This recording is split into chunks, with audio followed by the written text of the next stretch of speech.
বন্ধুরা আজকের ভিডিওতে একটি super great fundamentally sound valuable long টার্মের জন্য হোল্ড করার মতন great small cap company discuss করব। যে কোম্পানিটা এখান থেকে নেক্সট ফিউ ইয়ারের জন্য অবশ্যই আপনি আপনার পোর্টফোলিওতে স্মল ক্যাপ সেগমেন্টে হোল্ড করার মতন পটেনশিয়াল রয়েছে, মানে কোম্পানিটাকে আপনি জায়গা দেওয়ার কথা ভাবতে পারেন। তবে ভিডিও শুরুতেই বলছি, এখানে কোনো ধরনের বাই অথবা সেল রিকমেন্ডেশন নয়। আমি আমার পার্সোনাল ওপিনিয়ন এবং পার্সোনাল এক্সপিরিয়েন্স থেকে আইডিয়া করতে পারছি এই কোম্পানি যে ধরনের বিজনেস করছে, কোম্পানি যে সেগমেন্ট থেকে বিলং করছে, আমি মনে করি কোম্পানিটা লং টার্মের জন্য গ্রেট প্রাইস অ্যাপ্রিসিয়েশন হতে পারে এবং আপনার পোর্টফোলিওতে মাল্টিব্যাগার রিটার্ন দেওয়ার পোটেনশিয়াল কোম্পানির মধ্যে রয়েছে।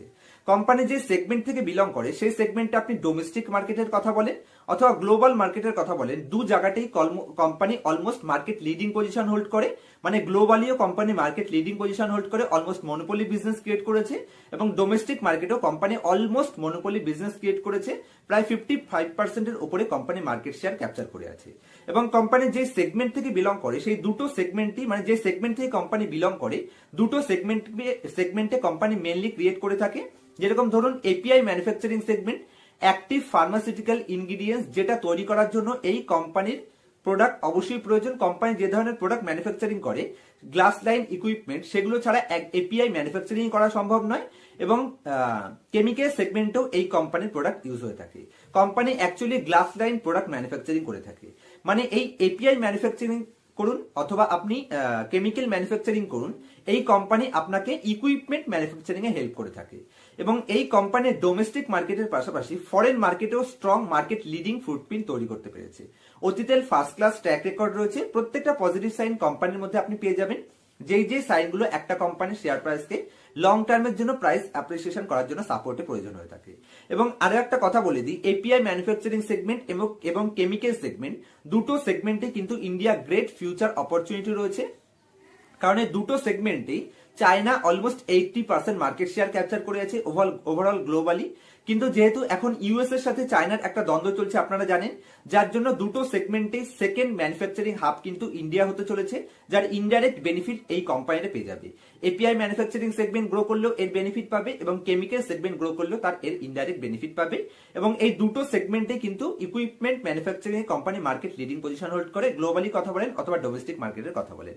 কোম্পানির বিজনেস মডেল সম্পর্কে ডিসকাস করব, কোম্পানির ফিনান্সিয়াল সম্পর্কে ডিসকাস করব, কেন আমি মনে করছি যে কোন কোন পয়েন্টের উপর বেস করে আমি মনে করছি কোম্পানিটা নিয়ার ফিউচারে লং টার্মের জন্য গ্রেট প্রাইস অ্যাপ্রিসিয়েশন হতে পারে, প্রত্যেকটা পয়েন্ট ডিসকাস করব। তার আগে যদি এই চ্যানেলে নতুন থাকেন তবে অবশ্যই চ্যানেলটিকে সাবস্ক্রাইব করে নেবেন এবং পুরো ভিডিওটি দেখবার পরে যদি আপনাদের মনে হয় যে এই ভিডিওটা থেকে কিছুটা হলেও পজিটিভ নলেজ গেইন হয়েছে তাহলে অবশ্যই ভিডিওটিকে লাইক করতে ভুলবেন না। চলুন সর্বপ্রথমে কোম্পানির বিজনেস মডেল ডিসকাস করে দিই, খুব শর্টে ডিসকাস করব কারণ আমার একটা ইম্পর্টেন্ট ক্লাস রয়েছে আজকে দুপুরবেলা থেকে। আসুন এবার খুব শর্টে কোম্পানির বিজনেস মডেলটা বুঝিয়ে দেওয়ার চেষ্টা করি, যেটা দিয়ে আপনি যদি কোম্পানিটাকে ফিউচারে হোল্ড করেন তাহলে আপনি নিজে থেকে হোল্ডিং ক্যাপাসিটিকে বাড়াতে পারবেন, একটু ডাউনে আসলে আপনার ভয় লাগবে না। তো সর্বপ্রথমে যদি কোম্পানির বিজনেস মডেল সম্পর্কে বলতে হয় তাহলে company glass line equipment manufacturing segment থেকে বিলং করে থাকে এবং ওভারঅল ওয়ার্ল্ডে বলেন অথবা ডোমেস্টিক মার্কেটে বলেন company market leading position hold করে। কোম্পানির ডোমেস্টিক মার্কেটে 50% মার্কেট শেয়ার ক্যাপচার করে আছে। কোম্পানির বিজনেস বলতে গেলে কোথায় কোথায় ইউজ হয়ে থাকে, ফার্মা এবং কেমিক্যাল ইন্ডাস্ট্রিতে process equipment company manufacturing A A to Z solution provide করে থাকে। যেরকম কোম্পানি ডিজাইন করে থাকে, ম্যানুফ্যাকচারিং করে থাকে, ইনস্টল করে থাকে, এছাড়া service A to Z service company provide করে থাকে। কোম্পানির রেভিনিউ ব্রেকআপের কথা বলতে গেলে ডোমেস্টিক মার্কেট থেকে 30% রেভিনিউ জেনারেট করে এবং গ্লোবাল মার্কেট থেকে 70% রেভিনিউ জেনারেট করে। এটা দিয়ে আমরা ইজিলি বুঝতে পারি যে কোম্পানির ডোমেস্টিক মার্কেটের পাশাপাশি ফরেন মার্কেটেও স্ট্রং ফুটপ্রিন্ট তৈরি করতে পেরেছে।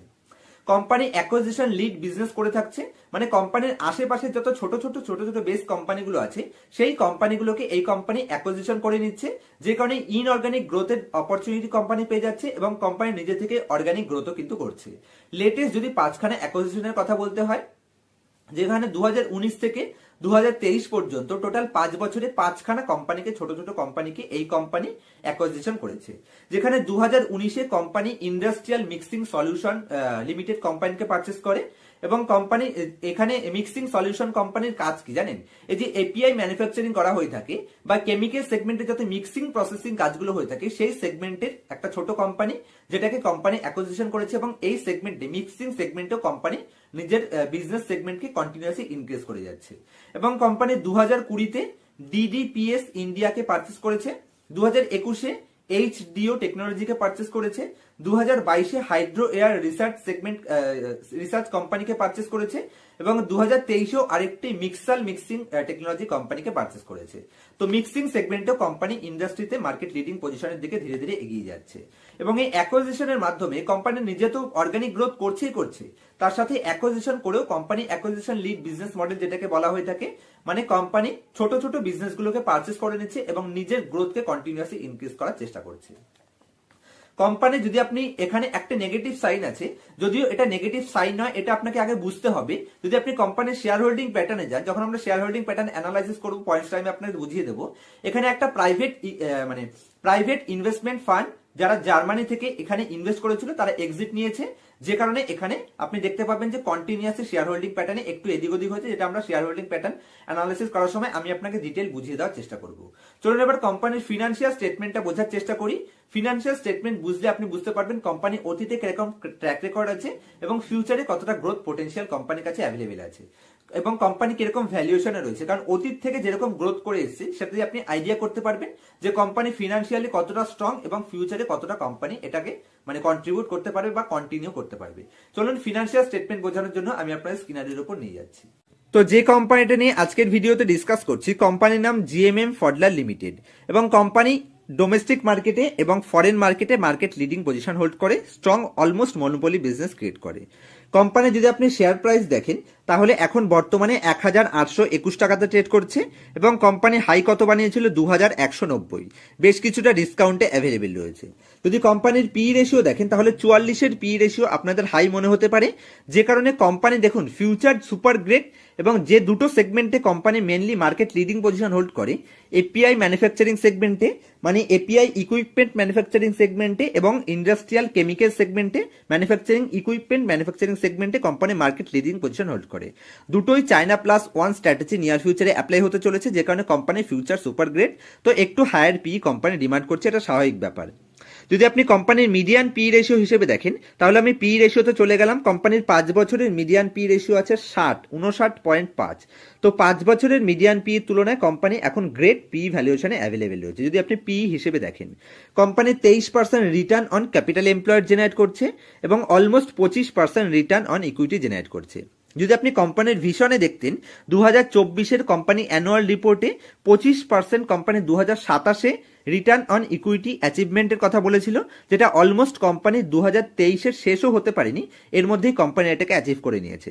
কোম্পানি অতীতেও যা টার্গেট দিয়েছিল সেটা কোম্পানি ফুলফিল করতে পেরেছে, মানে ইনভেস্টর প্রেজেন্টেশনে কোম্পানি যেটা ইনভেস্টরদের মানে বুঝিয়েছিল প্রত্যেকটা পয়েন্ট কোম্পানি অ্যাচিভ করতে পেরেছে, মানে প্রত্যেকটা টার্গেট কোম্পানি অ্যাচিভ করতে পেরেছে এবং ফিউচারেও এটাকেই অবশ্যই কন্টিনিউ রাখবে বলে আমরা মনে করি, যেহেতু ওভারঅল সেগমেন্টে গ্রোথ অপরচুনিটি অ্যাভেলেবেল রয়েছে। কোম্পানির প্রোমোটার স্টেক 25%, এটা নিয়ে আমরা ভিডিও লাস্ট পার্টে ডিসকাস করব যখন শেয়ার হোল্ডিং প্যাটার্ন অ্যানালাইসিস করব। এবং যদি আপনি কোম্পানির এখানে ডেট টু ইকুইটি রেশিও দেখেন একটু হাই লাগছে, এর কারণটা আমি ফিউচারে ডিসকাস করব। কারণ কোম্পানি যেহেতু একদম স্মল ক্যাপ সেগমেন্ট থেকে বিলং করে, কোম্পানি যে সেগমেন্ট থেকে বিজনেস করে থাকে সেখানে হাই ক্যাপিটালের প্রয়োজন হয়ে থাকে, যে কারণে কোম্পানির ডেট টু ইকুইটি রেশিও একটু হাই আছে এবং যেহেতু স্মল ক্যাপ কোম্পানি তাই জন্য ডেট বেশি থাকতে পারে, এটাকে আপনাকে কনসিডার করতে হবে। সবকিছু এ টু জেড পজিটিভ আপনি পাবেন না। এবং যদি কোম্পানির এখানে কোয়ার্টারলি রেজাল্টে চলে আসি তাহলে কোয়ার্টারলি রেজাল্টে দেখবার চেষ্টা করুন যে কিরকম ফার্স্ট ক্লাস গ্রোথ কোম্পানি অতীতে করেছে। যেমন 2020 জুনে কোম্পানির সেল ছিল 154 কোটি টাকা, নেক্সট ইয়ার সেটাকে বাড়িয়ে কত করলো 552 কোটি টাকা, নেক্সট 739 কোটি টাকা এবং লেটেস্ট কোয়ার্টারে কোম্পানি 912 কোটি টাকা, হাইয়েস্ট এভার কোয়ার্টারলি বেসিসে কোম্পানি সেলস পোস্ট করেছে, ফার্স্ট ক্লাস গ্রোথ। এবং যদি আপনি কোম্পানির এখানে নেট প্রফিটে চলে আসেন তাহলে 19 কোটি টাকা থেকে এখানে নেগেটিভ 18 ক্রোর কেন হয়েছিল, কারণ আমরা জানি প্যান্ডেমিকের এফেক্টের কারণে এখানে একটু ডাউন হয়েছিল এবং নেক্সট ইয়ার সেটাকে আবার ইনক্রিজ করে 61-তে নিয়ে গেছে এবং লেটেস্ট কোয়ার্টারে কোম্পানি এত বছরের হাইয়েস্ট অলমোস্ট বলতে পারেন কোয়ার্টারলি বেসিসে, যদি আপনি ইয়ার অন ইয়ার বেসিসে দেখেন তাহলে হাইয়েস্ট এবার কোম্পানি নেট প্রফিট পোস্ট করেছে। এবং চলুন কোম্পানির প্রফিট অ্যান্ড লস স্টেটমেন্টে চলে আসি। তো প্রফিট অ্যান্ড লস স্টেটমেন্টে 2012-তে কোম্পানির টোটাল সেল করেছিল 252 কোটি টাকা, সেখান থেকে কন্টিনিউয়াসলি কোম্পানি গ্রোথ করতে করতে দেখুন এখানে ট্রেলিং 12 মান্থে company highest ever sales post করেছে, ফার্স্ট ক্লাস গ্রোথ কোম্পানি দেখাচ্ছে। লাস্ট 5 বছরে কোম্পানি তাদের সেলকে 6 গুণ গ্রোথ করে দেখিয়ে দিয়েছে। এবং যদি আপনি কোম্পানির বটম লাইনে চলে আসেন তাহলে মাত্র 10 কোটি টাকা থেকে ইনক্রিজ করে company highest ever net profit post করেছে কোটি টাকা। যদিও যদি আপনি ইয়ারলি বেসিসে দেখেন তাহলে লেটেস্ট ইয়ারেও হাইস্ট আছে এবং ট্রেলিং 12 মান্থে সামান্য পরিমাণে ডিক্রিজ হয়েছে, এখানে কোনো চিন্তা করার বিষয় নেই। কিন্তু যদি আপনি কোম্পানির ইপিএস দেখেন তাহলে কোম্পানির ইপিএস লাস্ট 5 বছরে 11 থেকে গ্রোথ করে 37-এ চলে এসেছে এবং ট্রেলিং 12 মান্থে আরও বেশি ইনক্রিজ হয়েছে। কোম্পানির compounded sales growth super great রয়েছে, 10 বছরে 31%, 5 বছরে 51%, 3 বছরে 75%, ট্রেলিং 12 মান্থে 23%। কম্পাউন্ডেড প্রফিট গ্রোথ এখানে সুপার গ্রেট আছে, কোনো কথা বলার এখানে পয়েন্টস নেই। কোম্পানির স্টক প্রাইস সিএজিআর যদি আপনি দেখেন তাহলে লাস্ট 3 বছরে মাত্র 1% সিএজিআর রিটার্ন দিয়েছে এবং 1 বছরে -2%। এরকম ধরনের কোম্পানি আপনাকে ফিউচারে গ্রেট প্রাইস অ্যাপ্রিসিয়েশন দিতে পারে। কোম্পানির রিটার্ন অন ইকুইটি যদি আপনি দেখেন তাহলে হাইয়েস্ট লেভেলের এখন রয়েছে, লাস্ট 10 বছরে 20%, 5 বছরে 22%, 3 বছরে 22% এবং লাস্ট ইয়ারে 25%। Super great. যদি কোম্পানির ব্যালেন্স শিটে চলে আসেন তাহলে কোম্পানির ডেট নিয়ে তো আমি বলেই দিয়েছি, 795 কোটি টাকার এগেনস্টে কোম্পানির কাছে এখানে 973 কোটি টাকা বড়োয়িং রয়েছে। বড়োয়িং বাড়ার কারণ কি? কারণ কোম্পানি কন্টিনিউয়াসলি তাদের ক্যাপাসিটিকে ইনক্রিজ করছে, যে কারণে কোম্পানি তাদের বড়োয়িং একটু হাই এখানে আপনি দেখতে পাচ্ছেন। এটা ফিউচারে কোম্পানির জন্যই বেটার পজিশন নিয়ে আসার জন্যই কিন্তু এটা রয়েছে। যেটা যদি আপনি কোম্পানির লাস্ট 5 বছরে ফিক্সড অ্যাসেট দেখেন, এটা দেখলে আপনি আইডিয়া করতে পারবেন 134 কোটি টাকা যেটা ফিক্সড অ্যাসেট ছিল সেটাকে বাড়িয়ে কোম্পানি 1213 কোটি টাকাতে নিয়ে এসছে। মানে আপনার ইজিলি আইডিয়া করতে পারছেন এই যে বড়োয়িং 34 কোটি টাকা থেকে 973 কোটি টাকাতে এসছে, এটার কারণ কি? কারণ কোম্পানি ফিক্সড অ্যাসেটকে কন্টিনিউয়াসলি ইনক্রিজ করছে। একটি স্মল ক্যাপ কোম্পানিকে গ্রো করার জন্য কিন্তু ডেট নেওয়া ছাড়া আর কোনো উপায় থাকে না, এটা আপনারা নিশ্চয়ই জানেন। কোম্পানি যদি আপনি সিডাব্লিউআইপি দেখেন, এখানে কোম্পানির সিডাব্লিউআইপিও চলছে। কোম্পানি কন্টিনিউয়াসলি লাস্ট 5 বছরে 5টা হাই অ্যাকুইজিশন করেছে, যে কারণে কোম্পানি ফিক্সড অ্যাসেট ইনক্রিজ হচ্ছে, এটা আপনারা বুঝতে পারছেন। চলে আসুন এবার যদি কোম্পানির ক্যাশ ফ্লোতে চলে আসি তাহলে company continuously positive case flow generate করছে এবং যদি আপনি ক্যাশ ফ্লোকে নেট প্রফিটের সাথে কম্পেয়ার করেন তাহলে আপনি বুঝতে পারবেন যেই নেট প্রফিট কোম্পানি জেনারেট করে সেটা কোম্পানি ক্যাশ ফ্লোতে কনভার্ট করতে পারে, এ নিয়ে কোনো চিন্তা নেই। এবং যদি আপনি কোম্পানির এখানে শেয়ার হোল্ডিং প্যাটার্নে চলে আসেন, এটা অবশ্যই রিটেল ইনভেস্টরদের একটু চিন্তায় ফেলবে। দেখুন যেটা শেয়ার হোল্ডিং প্যাটার্নে আজ থেকে কয়েকটা কোয়ার্টার আগে 54.95% অলমোস্ট 55% স্টেক ছিল, সেটা ডিক্রিজ হয়ে এখন 25%-এর কাছাকাছি ডিক্রিজ হয়ে 25% এসে ঠেকেছে। এখানে কোনো নেগেটিভ সেন্টিমেন্ট নেওয়ার কোনো চিন্তা করার বিষয় নেই। একটা পয়েন্টস আমি আপনাদের ক্লিয়ার করে দিচ্ছি, এখান থেকে জার্মান একটা প্রাইভেট ইকুইটি ইনভেস্টর তিনি এক্সিট করেছেন, যে কারণে এখানে শেয়ার হোল্ডিং প্যাটার্ন ডাউন হয়েছে। তো প্রাইভেট ইকুইটি সেল হয়ে যাওয়ার আগে একটা নেগেটিভ সাইন থাকে, কিন্তু সেল হয়ে যাওয়ার পরে আর কোনো নেগেটিভ সাইন আছে বলে এই কোম্পানিতে আমি মনে করি না। যে কারণে পাবলিক স্টেক এখানে আপনারা দেখতে পাচ্ছেন, যেটা পাবলিকের কাছে 31% ছিল এখন সেটা 37% এসেছে এবং 26% যেটা 5টা কোয়ার্টার আগে ছিল সেটা এখন 37% এসেছে। তবে এখানে চিন্তা করার কোনো বিষয় নেই, যেহেতু এখান থেকে প্রাইভেট ইকুইটি ইনভেস্টর এক্সিট করেছে, যে কারণে শেয়ার হোল্ডিং বেড়েছে। তো এর যা অতীতে যা হওয়ার হয়ে গেছিল, ফিউচারে এখানে আর কোনো নেগেটিভ সাইন নেই। শেয়ার হোল্ডিং প্যাটার্নে আপাতত সবকিছু ফার্স্ট ক্লাস রয়েছে। এবং দেখুন এখানে যদি আপনি ডিআই স্টেক দেখেন, সেম টাইম পিরিয়ডে যেটা ডিআই এর কাছে 5% স্টেক ছিল সেটা তারা অলমোস্ট 11%-এর কাছাকাছি নিয়ে এসছে। এবং যদি ওই টাইম পিরিয়ডে আপনি এফআইআই স্টেক দেখেন, যেটা এফআইআই এর কাছে অলমোস্ট 12%-এর কাছাকাছি স্টেক ছিল, সেটা তারা ডবলেরও বেশি করে 27%-এ নিয়ে এসছে। মানে আপনি বুঝতে পারছেন এখানে যেই স্টেকটা এখানে প্রমোটার বিক্রি করেছে, প্রাইভেট শেয়ার হোল্ডার বিক্রি করেছে, সেখান থেকে কিন্তু এটা স্ট্রং হ্যান্ডের কাছে প্রচুর গেছে। এফআইআই অনেকটা ইনক্রিজ করেছে, ডিআইআই অনেকটা ইনক্রিজ করেছে এবং বাকিটা এখানে পাবলিকের কাছে এসছে। এটাই শুধু যদি আপনি একজন বিগিনার ইনভেস্টর হন অবশ্যই এটা আপনাকে টেনশনে ফেলবে, কিন্তু আমি বলতে পারি আমার পার্সোনাল এক্সপিরিয়েন্স এবং পার্সোনাল নলেজের সাথে যে এটা কোনো নেগেটিভ সাইন নয়, অবশ্যই কোম্পানিটাকে লং টার্মের জন্য আপনারা হোল্ড করতে পারেন। তো বন্ধুরা আমি মনে করছি যে আজকের ভিডিওতে জিএমএম ফডলার কোম্পানিটা বাছাই করার পেছনে কি কি রিজন আছে প্রত্যেকটা পয়েন্ট নিশ্চয়ই আমি আপনাদের বুঝিয়ে বলতে পেরেছি। তারপরও শর্টে 3টে পয়েন্টস বুঝিয়ে দিচ্ছি যেটা বিগিনার ইনভেস্টরদের অবশ্যই টেনশনে ফেলতে পারে। এক হচ্ছে কোম্পানির পি রেশিও নিয়ে কোনো চিন্তা করার বিষয় নেই।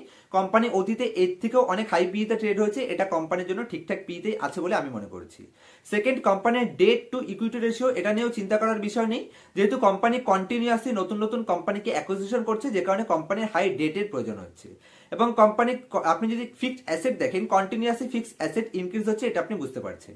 এবং থার্ড সব থেকে ইম্পর্টেন্ট বিষয়, যদি আপনি শেয়ার হোল্ডিং প্যাটার্ন দেখেন, এখানে প্রাইভেট ইকুইটি ইনভেস্টর, জার্মানের প্রাইভেট ইকুইটি ইনভেস্টর তারা এক্সিট করেছে, যে কারণে এখানে আপনি দেখতে পাচ্ছেন পাবলিকের স্টেক একটু ইনক্রিজ হয়েছে এবং তার সাথে সাথে এফআইআই ডিআইআই সবাই মিলে একসাথে পারচেস করেছে। এখানে কোনো নেগেটিভ সাইন নেই। একটা কোম্পানির শেয়ার প্রাইসকে অ্যাপ্রিসিয়েট হওয়ার জন্য যেই যেই পজিটিভ সাইন থাকা দরকার, আমি মনে করছি লং টার্মের জন্য অবশ্যই এই কোম্পানিটার প্রত্যেকটা পজিটিভ সাইন আমি দেখতে পাচ্ছি, যে কারণে আমি পার্সোনালি মনে করছি এই কোম্পানিটা আমিও হয়তো রিসেন্টলি ইনভেস্টমেন্ট ডিসিশন নিতে পারি। তবে এখানে কোনো ধরনের বাই অথবা সেল রিকমেন্ডেশন নয়, শুধুমাত্র এডুকেশনাল পারপাস কিভাবে একটা গ্রেট কোম্পানিকে আমরা আমাদের পোর্টফোলিও দেখা দিতে পারি সেটা বোঝানোর জন্য ভিডিওটিকে আপনার সামনে প্রেজেন্ট করা। যে কোনো কোম্পানি শেয়ারে এন্ট্রি অথবা এক্সিট নেওয়ার সময় অবশ্যই নিজের ফিনান্সিয়াল অ্যাডভাইজারের সাথে কথা বলে তারপর নিজে থেকে 100% কনফিডেন্স এবং কনভিকশন পেলে, বিজনেস মডেল বুঝতে পারলে, ফিনান্সিয়াল বুঝতে পারলে, সবকিছু পজিটিভ দেখলে তারপরে আপনি যে কোনো কোম্পানি শেয়ারে এন্ট্রি অথবা এক্সিট নেবেন। আমার কথা শুনে কোনো কোম্পানিতে এন্ট্রি অথবা এক্সিট নেবেন না। আজকের মতো এই অবধি। যদি এই কোম্পানিটা রিলেটেড অথবা stock, bond, mutual fund related কোনো কোয়ারি থাকে আমাকে নির্দ্বিধায় কমেন্ট করতে পারেন। আমি প্রত্যেকটা কমেন্ট পড়ি এবং প্রত্যেকটা কমেন্টের আমার তরফ থেকে বেস্ট রিপ্লাই দেওয়ার চেষ্টা করি। দেখা হবে নেক্সট ভিডিওতে কোনো ইনফরমেটিভ টপিকের সাথে। ততক্ষণ পর্যন্ত হ্যাপি ইনভেস্টিং, হ্যাপি ট্রেডিং।